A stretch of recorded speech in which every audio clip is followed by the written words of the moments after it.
मृत्यु भोज पाप है इसलिए बंद करो। शादी में खर्च करना पाप है इसलिए कोर्ट मैरिज करो। शादी में कम लोगों को बुलाओ और तड़क भड़क मत करो। ये सब पैसे की बर्बादी है। लेकिन हनीमून बहुत बड़ा पुण्य है।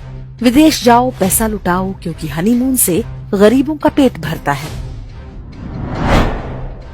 परिवार, रिश्तेदार, गांव समाज, पड़ोसी, गांव के परिचितों और हितैषियों को एकजुट करना, उनसे मिलना और पीढ़ियों से चले आ रहे व्यवहार को अगली पीढ़ी में सुचारू रूप से चलाए रखने के लिए मृत्यु भोज या शादी की न्योते दिए जाते रहे हैं, ताकि हम समझ सकें कि हमारी रिश्तेदारियां कहाँ कहाँ हैं, हमारे पुरखों के संबंध और व्यवहार कहाँ कहाँ और किन किन लोगों से हैं।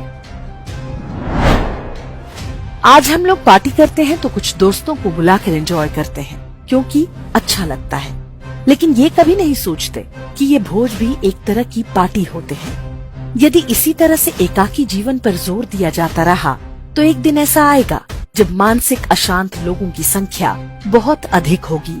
आत्महत्या की घटनाएं नियंत्रण से बाहर हो जाएंगी। भारतीय समाज में मृत्यु भोज का सबसे अधिक महत्व रहा है।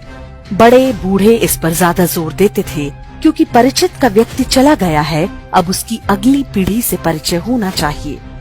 शादी में भले न जा पाए, लेकिन मृत्यु भोज में जाना आवश्यक माना जाता था। लोग खाने के भूखे नहीं होते हैं, बल्कि सामाजिक भावना ही मुख्य ध्येय होता है। ये सनातन जीवन मूल्य का आधार है, वो आधार जिसके चलते इस्लामी और ईसाई मिशनरियां 1000 साल बाद भी हिंदुओं का पूरी तरह धर्मांतरण नहीं करवा पाई। यही कारण है कि नेहरूवादी कांग्रेसी तंत्र ने कन्यादान से भी पहले जिस भारतीय परंपरा पर हमला बोला था वो मृत्यु भोज था, जबकि ये पूरी तरह से स्वैच्छिक परंपरा थी। जिसकी इच्छा होती थी वो अपने स्वजन की मृत्यु पर भोज देता था। बहुत सारे लोग केवल सांकेतिक रूप से परंपरा का निर्वाह कर दिया करते थे। सबसे पहले वर्ष 1960 में राजस्थान सरकार ने ये कहते हुए इस पर रोक लगा दी कि मृत्यु भोज के खर्च के कारण लोग बर्बाद हो रहे हैं। इसे अपराध की संज्ञा दे दी गई और मृत्यु भोज करने वालों पर जुर्माने और 1 साल तक जेल का प्रावधान कर दिया गया। मानो ये कोई ऐसा अपराध हो जिससे समाज के लिए खतरा पैदा हो गया हो। ये बात सही है कि हिंदू समाज में ही कुछ लोग मृत्यु भोज को उचित नहीं मानते। तर्क दिया जाता है कि महाभारत में भगवान कृष्ण ने कहा कि जब खिलाने वाले और खाने वालों के मन में पीड़ा हो, वेदना हो, तो ऐसी स्थिति में कदापि भोजन नहीं करना चाहिए।